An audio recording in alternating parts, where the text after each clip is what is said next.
छत्तीसगढ़ के चुनावी साल में सियासी हलचल का तेज होना प्रक्रिया का हिस्सा है। वहीं नेताओं का दल बदल का सिलसिला भी जारी है। हाल में वरिष्ठ आदिवासी नेता नंद कुमार साय का भाजपा से कांग्रेस प्रवेश भी देखने को मिला। इस बीच हमारे संवाददाता ने नंद कुमार साय से खास बातचीत की है। सीएसआईडीसी का पद संभाले लगभग 1 महीना पूरे होने पर जब नंद कुमार साय से उनके अनुभव के बारे में पूछा गया तो सुनिए उन्होंने क्या कहा। ये जो सीएसआईडीसी इसको औद्योगिक विकास निगम कहते हैं हिंदी में, ये है तो बहुत बड़ा विभाग है और इसमें उद्योग के जितने भी प्रतिष्ठान हैं वो सभी इस डिपार्टमेंट के अंदर में आते हैं। इसमें अलग अलग जगहों में लघु उद्योगों को भी बढ़ावा दिया जाए।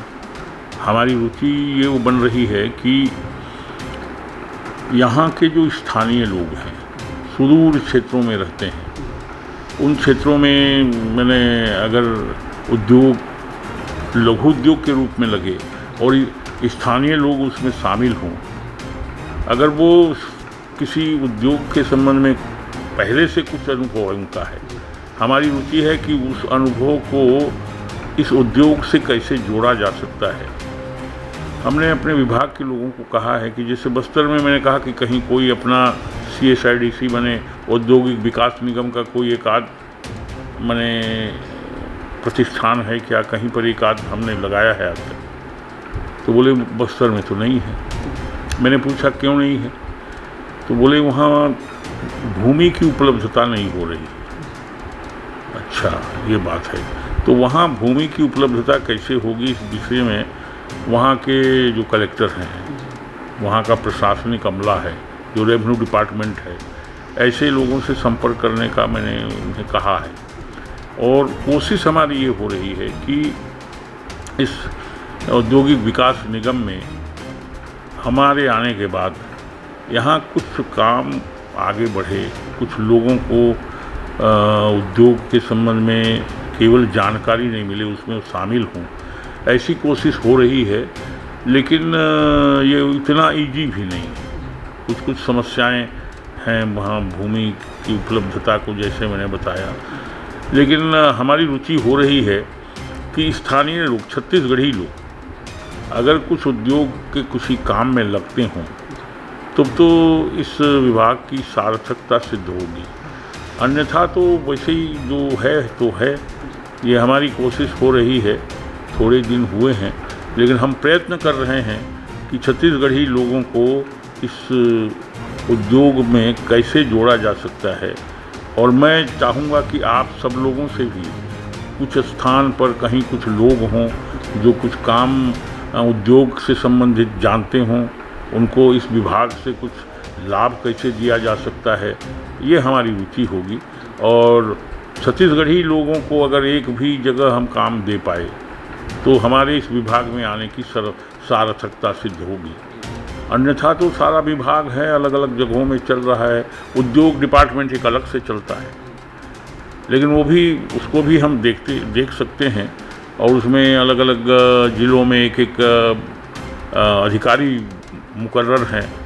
लेकिन सभी को मैं ये देख रहा हूँ कि अभी तक जो डिपार्टमेंट स्थापित हुए हैं उसमें कुछ काम यहाँ शुरू हुआ है क्या, या बड़े बड़े लोगों का काम है उद्योग से संबंधित, व्यापार से संबंधित, वो लोग अगर कुछ कर रहे हैं तो वो हमारी रुचि का विषय नहीं है। हमारी रुचि का विषय होगा कि छत्तीसगढ़ी लोग, सामान्य लोग, यहाँ के लोग अगर कुछ काम कर रहे हैं तो वो हमारे लिए नया और अच्छा विषय होगा। सवाल किया गया, लंबे समय तक भाजपा में रहे और फिर कांग्रेस में आए, अब पद भी संभाल रहे हैं, ऐसे में भाजपा और कांग्रेस में क्या फर्क महसूस हुआ?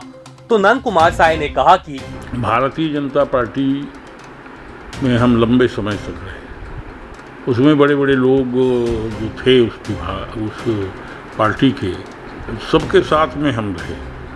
इसमें सबसे बड़ा नाम मैं कह सकता हूँ अटल बिहारी वाजपेयी थे, लाल कृष्ण आडवाणी और सुंदर सिंह भंडारी जैसे लोग थे। उसमें सुषमा स्वराज जैसी सक्रिय नेता रही, उसमें प्रमोद महाजन, और एक ज़माने में हमारी उस पार्टी में आई श्रीमंत राजमाता सिंधिया ग्वालियर वाली, और उनके साथ भी मैं काम में रहा। और मैं समझता हूँ कि उस ज़माने में ये जो बड़े बड़े नेता थे वो पार्टी अलग ही थी। उस ज़माने में इस पार्टी को केवल एक राजनीतिक दल, चुनाव लड़ने वाला दल ही नहीं, इस देश में भारतवर्ष की जो विशेषता है उसको नए सिरे से फिर स्थापित करने की एक पहल भी थी।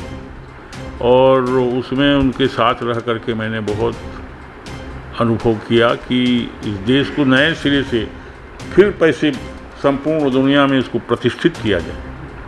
क्योंकि हमारे ऋषि मुनियों ने कहा है इसको कि हे गंगा यमुना के किनारे पैदा होने वाले ऋषि पुत्रों, तुम पहले इस देश को, इसकी जीवन शैली को समझो और उसको समझने के बाद उसको धारण भी करो, समाज में उसको स्थापित करने की कोशिश भी करो और उसके बाद संपूर्ण दुनिया में तुम फैल जाओ। हमारे देशवासियों को कहा, और वहाँ जाकर के उनके चरित्र की शिक्षा भी तुम्हें ही जाके देनी पड़ेगी, वो अपने से कुछ वो लोग नहीं कर पाएंगे। ये ऋषि ने हमको कहा है, एतद् देशे प्रसूतस्य सकाशातग्रजन्मना स्वम स्वम चरित्रम शिक्षेरन पृथिव्याम सर्वमानवा। ये बात बहुत बड़ा बात था और इसलिए भारतीय जनता पार्टी जो थी वो अलग प्रकार की पार्टी थी, उसमें अलग प्रकार के लोग थे, उसमें उनका बड़ा भारी सपना था इस देश के लिए, यहाँ के समाज के लिए, दूर सुदूर रहने वाले, अलग अलग क्षेत्रों में रहने वाले इस समाज के जो सामान्य जन थे उनके लिए भी एक बहुत बड़ा सपना था। आज का जो भारतीय जनता पार्टी है उसमें ये भाव दिखाई नहीं पड़ता है। इसमें मैंने अनुभव ये किया कि यहाँ पर कुछ लोग हैं जो अपने ढंग से उस पार्टी को चलाना चाहते हैं, चलाना भी चाहिए, कोई दिक्कत नहीं है। लेकिन एक और अनुभव मैं करने लगा कि जो सीनियर लोग थे, जिनकी उम्र थोड़ी अधिक हुई है, उनके लिए एक इस तरह की योजना भी है। ऐसा पता लगा कि जो सीनियर बहुत लोग हो गए हैं, अब उनके लिए कोई दायित्व में उनको रखना कोई अब आवश्यक नहीं है। अब वो चूँकि उम्र दराज हो गए हैं और जो 70 प्लस के लोग हैं उनके लिए कोई दायित्व में उनको रखने की आवश्यकता वो इसलिए नहीं पड़ेगी कि वो उम्र हो गया उनका। ये बात जब आने लगी तो मेरे को लगा, और कुछ नए लोग जो हैं अपने को अलग अलग पदों में स्थापित कर दिए, वो प्रचारित भी करने लगे आने वाले समय में ये ऐसा होगा, ये वो होगा, 5 होगा। और धीरे धीरे ऐसा लगने लगा कि जो सीनियर लोग हैं भारतीय जनता पार्टी के, केवल उनका सम्मान करना तो दूर नहीं, उनका अपमान या उनको अपमानित करने की भी कोशिश की गई। हम इतने लंबे समय तक अटल जी के साथ काम किए, इतने सारे सीनियर लोगों का जिनका नाम लिए, और हम लोग न कोर ग्रुप में हैं न कोई और समिति में है, एक मेंबर सामान्य सदस्य के रूप में हैं, और कोई भी कार्यक्रम, कोई मीटिंग या किसी में बुलाया नहीं जाता था, बैठकों में। हम लोग ठीक है, पद में मत रखो, कोई दिक्कत नहीं, लेकिन हमारी अनुभव का, अगर बहुत सीनियर लोगों को रखोगे नहीं तो अनुभव कहाँ से लाओगे, तो उसका उपयोग करने की भी बात नहीं थी। और धीरे धीरे ऐसा लगने लगा कि हम लोग धीरे धीरे करके किनारे इनको किया जाएगा और नए लोग आएंगे, वो करें चाहे मत करें। बीजेपी तो मुझे कहीं दिखाई नहीं पड़ती, छत्तीसगढ़ में कहीं पर कोई गतिविधि नहीं है। उसका मुख्य कारण है कि इसमें जो सीनियर लोग थे उनको सबको किनारे डाल दिया गया, उनको अपमानित भी किया गया है। और मुझे इसी अनुभव के कारण ऐसा लगा कि इस पार्टी में अब हम लोगों के जैसे लोगों का कोई जगह नहीं है, कोई वजूद नहीं है, और इसीलिए हम इसको छोड़े। और लोगों ने संपर्क किया कि भाई आप पार्टी तो छोड़ दिए, और क्या कोई योजना है, क्या है। तो कांग्रेस पार्टी वालों ने कहा कि आपको यहाँ आपके अनुभव का उपयोग हम करना चाहते हैं, अगर आपकी रुचि होगी तो। फिर हमने कांग्रेस ज्वाइन किया और उसमें ये CSIDC में चेयरमैन बना दिए तुरंत के लोग, और एक काम में लगा के रखे हैं। और मैं अनुभव करता हूँ कि अगर इस तरह के हमारे अनुभव का लाभ लेना चाहते हैं तो उसका भरपूर उपयोग होना चाहिए, और सक्रियता से काम करके समाज के जिन जिन क्षेत्रों में, जिन जिन वर्गों में हम कुछ कर सकते हैं उनके जीवन के लिए, उनकी